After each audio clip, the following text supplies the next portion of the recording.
Con su permiso, señor presidente. El dictamen que revisamos el día de hoy nos da la oportunidad de hacer reflexiones no solamente frente a lo que hoy estamos discutiendo, sino frente a lo que ha ocurrido en los últimos 4 años, recordando que en el 2013 se discutió aquí, precisamente en el Senado de la República, una reforma hacendaria que a lo largo de estos 4 años es indispensable poner en una justa revisión sobre lo que ha logrado y sobre todo lo que ha dejado de alcanzar respecto a lo que se propuso. La aprobación de la Ley de Ingresos para el 2017, sin duda alguna, está marcada por cambios de paradigmas en las finanzas públicas y especialmente por la incertidumbre internacional.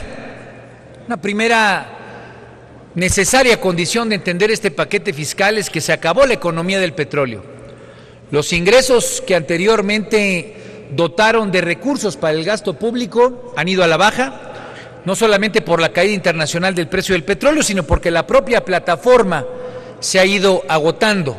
Es difícil pensar en los próximos 10 o incluso 15 años con ingresos petroleros similares a los que hemos tenido, lo que nos debe de llevar a pensar el cómo estamos generando los ingresos que permiten el gasto del gobierno. Precisamente por eso la reforma fiscal del 2014 tuvo como objetivos despetrolizar las finanzas públicas, combatir la informalidad, garantizar la progresividad de los impuestos, así como aumentar los ingresos de la Federación. Mucho de esto se logró y se alcanzó. Cuando uno revisa los montos de los ingresos petroleros como porcentaje de los ingresos presupuestarios, pues hay que entender que estos cayeron de 33% que eran en el 2012 a tan solo 14% en 2016. Hay que decirlo con toda claridad, sería difícil entender el equilibrio fiscal del país si no se hubiera hecho esa reforma fiscal. Difícilmente podría haber dinero para el gasto público en educación, en salud, en distintos rubros, que es indispensable contar con recursos si no se hubiera hecho la reforma fiscal. Se nos acabó, compañeros y compañeras, la economía donde el debate era, vamos a ver cuánto es el precio del petróleo a futuro, y con una breve variación de $1 o $2 se inventaban de pronto 100,000 millones de pesos. Eso ya es imposible.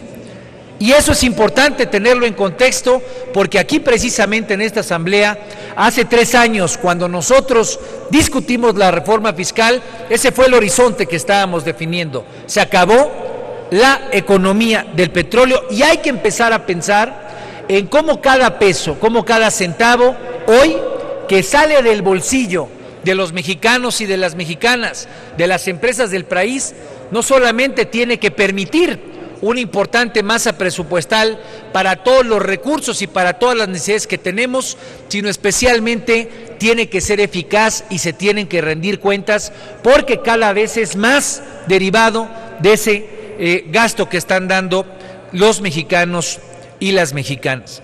Sin embargo, compañeros y compañeras, lo que nos encontramos es que de un planteamiento que en términos de ingresos ha sido positivo, hemos tenido enormes deficiencias en la parte del gasto público. Hoy el gasto corriente sigue creciendo. En este sexenio ha crecido el 12%.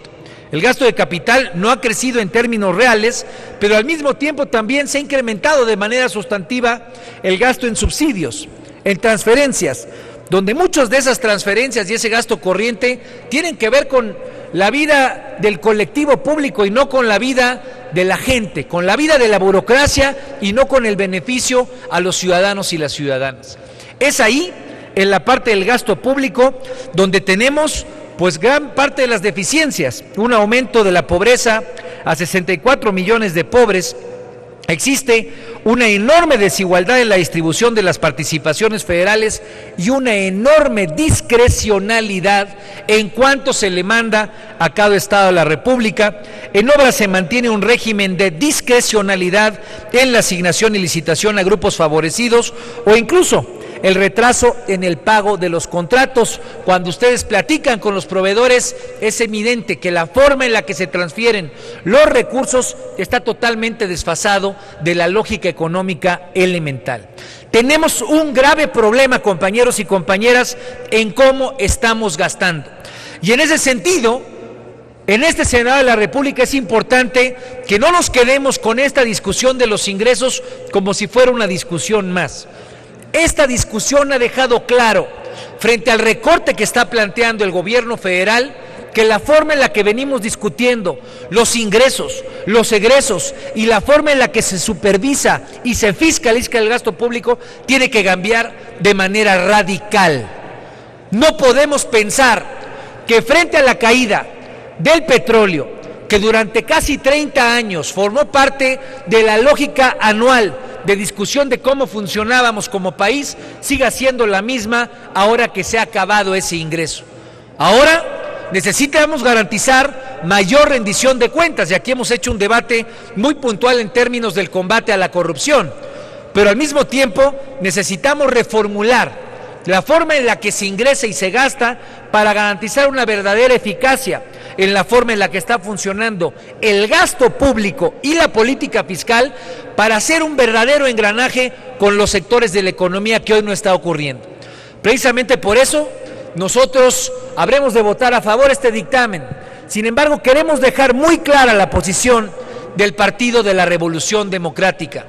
No podemos esperar que el año que viene, a estas fechas, tengamos una misma forma de analizar el paquete fiscal.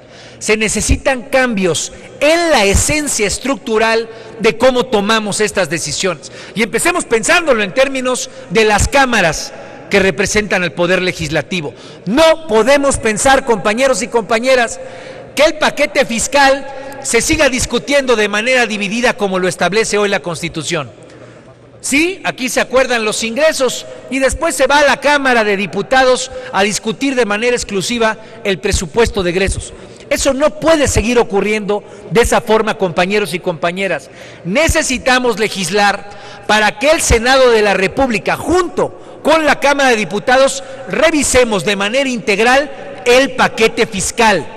El futuro nos alcanzó. Se acabó el petróleo y hoy tenemos que pensar juntos cómo diseñamos un país donde su pacto federal permite una visión común, integrada de crecimiento y no los parches que hoy tenemos. Por eso el Senado hace sentido en la revisión de futuro de lo que tiene que ser el gasto público. Sí cómo se ingresa, pero también cómo se gasta. Porque si queremos que las enormes disparidades que hoy existen frente al norte y el sur se logren resolver, es precisamente a través de la política fiscal, a través de ese acuerdo convocado, como podemos pensar cómo solucionarlo, de una visión progresiva que busque la equidad en términos de ingresos, pero sobre todo también en términos de distribución de los egresos. Segundo punto. Tenemos que reconocer que somos un poder legislativo que todavía dista mucho de tener las capacidades y la fortaleza para analizar en igual de circunstancias frente a la Secretaría de Hacienda el paquete fiscal. Necesitamos consolidar una oficina contundente, con gran capacidad técnica de análisis que permita, en igualdad de circunstancias, definir la política pública más importante, que es cómo generamos ingresos y cómo gastamos, porque hoy hay que reconocerlo, lo que se mantiene es una posición de asimetría frente a la Secretaría de Hacienda en cuanto a información, en cuanto a proyecciones y en cuanto a capacidades. Tercero, necesitamos garantizar una forma distinta de convocar a los ciudadanos y a las ciudadanas para que el pago de los impuestos sea verdaderamente parte de un pacto, sea verdaderamente parte de un esfuerzo ciudadano, de un esfuerzo social, de un esfuerzo político y económico que nos permita ver hacia dónde queremos ir como país. Hoy ingresamos, vemos cuál es la bolsa y después a ver cómo gastamos, pero no estamos convocando a la sociedad, no estamos convocando a la gente a decir si la prioridad efectiva es la educación o la salud. Pongámonos de acuerdo que la mayor parte del presupuesto tiene que ir ahí. Solamente de esa forma, compañeros y compañeras, vamos a poder romper las inercias clientelares y las inercias de los grandes intereses que hoy tienen acaparados los ingresos y el gasto público. Y tercero, cuarto, compañeros y compañeras, tenemos que entender que esto tiene que formar parte de un nuevo pacto fiscal.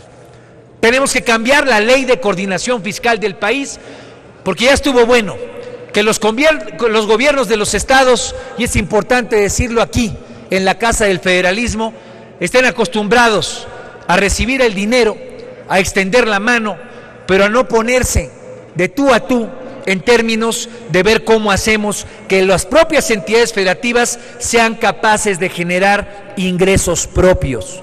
Hoy el gran recorte que se tiene es a la federación. Esperemos que sea por una virtud de mayor eficacia y por una virtud de combatir la corrupción y de que dé mejores resultados.